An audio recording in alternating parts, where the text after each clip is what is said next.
rentre pas. Salut à tous, bienvenue dans cette nouvelle vidéo. Aujourd'hui, je vais vous présenter la borne de charge de chez Hager. C'est une vidéo en collaboration avec Hager, je les remercie pour ça. C'est exactement le genre de produit innovant que j'adore présenter, que ce soit sur Insta, sur YouTube, sur tous mes réseaux. Donc, je vais vous montrer un petit peu comment elle est emballée, qu'est-ce qu'on a dans la boîte, qu'est-ce qu'on a comme produits à l'intérieur qui sont fournis de base avec la borne. Et surtout, vous parler de l'utilisation et de ses qualités et de ses défauts. Voilà, allez c'est parti.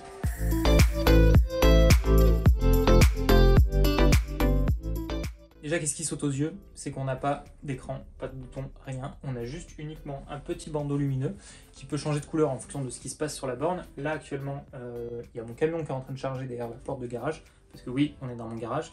Vert qui pulse, ça veut dire que ça charge. Voilà, vous verrez dans la notice, si vous décortiquez la notice, il y a plein d'états différents. Par exemple, c'est en état bleu, c'est-à-dire qu'elle vient réguler automatiquement pour éviter que la maison disjoncte. Je vous en parlerai tout à l'heure, vous verrez, c'est assez intéressant. Évidemment rouge s'il y a un défaut, jaune quand vous la passez en mode configuration. Et en fait ce que je viens de faire là, c'est la seule action que vous pouvez faire avec cette borne pour l'utilisation, c'est qu'il y a un petit capteur tactile à l'arrière de ce voyant. Et en fait vous allez pouvoir rentrer dans les menus, paramétrer la borne ou des choses comme ça, uniquement avec cette action tactile. Alors cette action tactile qui est utilisable lors de l'installation, mais aussi lors de l'utilisation. Si jamais vous avez une borne qui charge uniquement en heure creuse par exemple, et que vous avez à tout prix besoin de charger votre véhicule, vous arrivez, vous faites une impulsion de 5 secondes je crois, je vous mettrai là si le temps n'est pas bon, et au moins ça vient forcer la charge. Ça c'est une version uniquement 7 kg, donc vous avez uniquement une prise de type 2, donc c'est ce qui me suffisait largement pour chez moi. Vous avez la possibilité en dessous d'avoir une prise de type E, c'est-à-dire une prise normale, en fait une prise qu'on a dans toutes nos maisons, dans tous nos appartements. Vous avez également ici un interrupteur à clé pour pouvoir verrouiller la borne, exemple où elle est en extérieur chez vous et vous ne voulez pas que tout le monde puisse se brancher dessus. Vous pouvez utiliser ça, hop, vous faites un tour de clé, votre borne elle se met à charger et de toute façon en charge, le véhicule verrouille la prise et la borne verrouillera la prise. Donc les gens ne pourront pas partir avec votre câble, ils ne pourront pas utiliser l'électricité de votre borne si votre voiture n'est pas déverrouillée. Il y a ce support de câble qui est vraiment très pratique je trouve. Ça permet en fait tout simplement d'enrouler le câble autour quand vous n'en servez pas et pour éviter que ça traîne par terre, tout ça. L'avantage c'est que vous pouvez le mettre ici ou sur le bord d'un mur. Cette facette en fait se déclipse et ça vous permet en fait de fixer cette partie, par exemple à côté de la borne ou un peu plus loin ou en fonction de l'utilisation que vous en avez. C'est plutôt pratique je trouve parce que ça permet d'avoir tout l'ensemble ici et surtout rien au-dessus. Voilà, je trouve ça esthétiquement assez sympa. Pour l'installation, ici c'est une installation murale que j'ai effectuée. Vous avez moyen de l'installer sur un pied que Hager peut vous vendre également. Je l'ai encore jamais fait, je peux pas vraiment vous en parler, mais en tout cas j'ai fait que des installations murales et l'avantage c'est que vous pouvez arriver par le dessous. 90% de mes installs j'arrive par le dessous parce que j'arrive par le sol en général. Vous pouvez arriver par l'arrière et vous pouvez arriver par le dessus. En fait vous avez une partie comme vous pouvez le voir qui est sécable ici. Et en fait, si vous cassez cette partie, alors vous ne rentrez pas directement dans la borne, sinon vous perdrez l'indice de protection IP. Donc il y a une espèce de couloir de cheminement qui arrive en dessous de la borne et ça vous permet de remonter dans la borne par ici. Donc comme je vous disais pour cette borne, l'installation qui est très simple. Ici, je l'ai installé comme vous pouvez le voir avec un tube de 40 parce que mon tableau électrique est juste là-bas.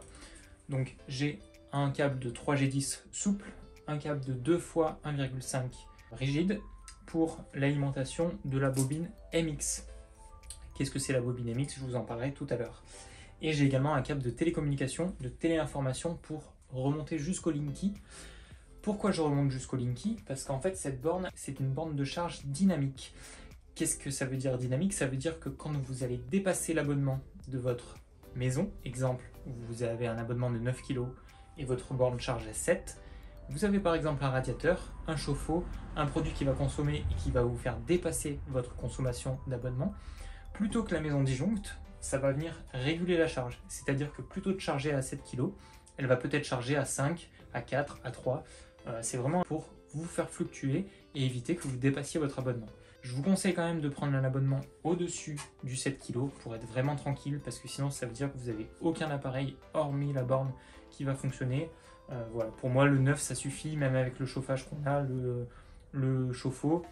c'est suffisant. Après, vous pouvez aller jusqu'à 12 en mono, donc ça vous laisse un petit peu de marge. Et je parle que du cas du monophasé. En triphasé, vous pouvez aller bien plus.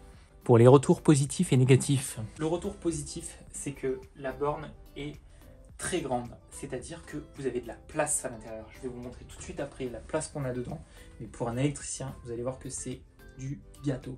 Voilà, je vous montre une image ici. Vous voyez qu'on a quand même beaucoup de place. Si on veut rajouter des choses dedans, comme une horloge ou des choses comme ça pour faire du délestage par exemple, ou activer des recharges uniquement la nuit, ou activer des recharges uniquement pendant les horaires d'ouverture d'un magasin. Voilà, c'est possible de le faire. Vous pouvez même rajouter un micro-module et pour charger uniquement en actionnant une télécommande. Voilà. L'avantage, c'est que comme on a de la place dedans et qu'il reste de la place sur le ride-in, voilà, vous pouvez rajouter un petit peu ce que vous voulez. Et surtout, en termes de facilité de câblage, franchement, c'est royal. L'avantage, c'est que toutes les pièces détachées sont fournies dans le carton. Vous avez les vis, vous avez les petits patins d'étanchéité à mettre derrière pour assurer l'étanchéité de la borne avec le mur. Vous avez également un patron de perçage qui est disponible directement quand vous ouvrez le carton. C'est la première chose que vous ouvrez quand vous ouvrez le carton. Vous n'avez même pas besoin de cutter, regardez, il y a une ouverture facile, franchement, c'est pas mal. Un petit défaut également de cette borne, c'est que les sorties sont sur le côté droit. On a certaines bornes où la sortie est en façade, et du coup, en fonction de là où se trouve la borne par rapport au véhicule, on perd un petit peu de distance de câblage. Il y a une chose à savoir aussi pour ce côté-là, c'est que ça ne peut pas charger en même temps sur la prise type 2 et sur la prise TE. Parce que du coup, la borne est vraiment faite pour du 7 kg. Elle envoie du 7 kg dans le câble quand ça charge, donc elle ne peut pas se permettre d'alimenter encore un autre appareil derrière, parce que le câble serait trop limité en termes de section. Donc du coup, ça charge l'un après l'autre. Une fois que la voiture est chargée ou débranchée, ça vient charger ensuite votre prise pour la trottinette électrique, pour votre vélo électrique, tout ce que vous pouvez brancher dessus. Voilà, ça se fait dans ce mode-là. Vous avez des versions où il y a les protections qui sont intégrées dedans. Mais dis donc, c'est quoi ces protections? Alors, concernant les protections, voilà ce qu'on a. On a la bobine MZ dont je vous parlais tout à l'heure, qui va venir actionner le disjoncteur en cas de problème. Vous avez également le bloc différentiel qui est ici. Donc toutes ces pièces ont été fournies avec la borne, parce que la référence de ma borne, je vais vous montrer, elle finit par PFR, pour protection fournie. Et c'est une nouveauté qui est arrivée l'année dernière, donc 2022, il y a également des cartes pour pouvoir les connecter maintenant. Donc sur celle-là, je l'ai installée, c'est une carte Wi-Fi, parce que ma box est juste là, j'ai pas de problème de distance par rapport à la box. Vous avez également une version Ethernet, donc vous pouvez tirer une RJ45 jusqu'à la borne, ce qui est pratique si votre borne est vraiment à l'extérieur de la maison. Je vous montre ici un petit aperçu de l'application. Donc voilà, ça c'est l'application que j'ai chez moi. Ça me permet du coup de vérifier les coûts de consommation des charges, les durées de charge. On peut également faire du pilotage, c'est-à-dire que si vous chargez uniquement en heure creuse, ça va vous le dire, vous allez pouvoir le régler. Vous allez pouvoir programmer la borne lors de l'installation. En fait, elle va vous venir créer un hotspot Wi-Fi quand vous allez rester appuyé sur le bouton ici. Et vous allez pouvoir faire les paramétrages de la borne directement avec votre téléphone. Ah oui, je suis youtubeur. Ce que je suis en train de vous dire, c'est valable uniquement quand vous avez une carte réseau, carte de communication, donc Wi-Fi ou Ethernet. Cette configuration n'est pas disponible si vous n'avez pas la carte Wi-Fi, il faudra forcément passer par la clé USB. C'est bon? On reprend. Vous mettez la clé USB dans la borne, ça vous injecte les informations qu'elle possède et vous pouvez ensuite les modifier sur le PC. Tout ceci est expliqué dans la notice d'installation. C'est assez simple, il faut penser à avoir un PC sur place lors de l'installation si besoin. Je vais vous montrer d'ailleurs un petit truc. Quand je vais faire un devis chez un client, j'y vais avec ça. Qu'est-ce que c'est? C'est la réplique exacte de la borne, mais en carton.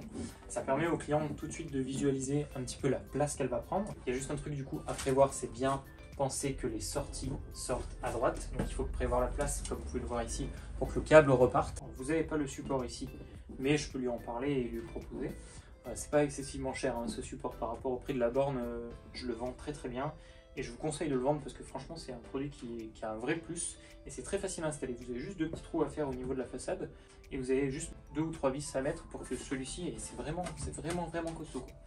2 derniers petits conseils concernant l'installation et la prévisite. Je vous conseille de mesurer la terre au plus près de là où sera installée la borne parce qu'il faut que la terre soit vraiment nickel. Il faut que la mesure de valeur de terre soit le plus faible possible. Je vous mets en bas de la vidéo ici la valeur que préconise Aguerre parce que je n'ai plus de tête. Également pour la tension terre neutre, il ne faut pas qu'elle dépasse 5 volts de mémoire. Je vous mets la valeur ici, peut-être que c'est pas la même version que ce que je vous dis.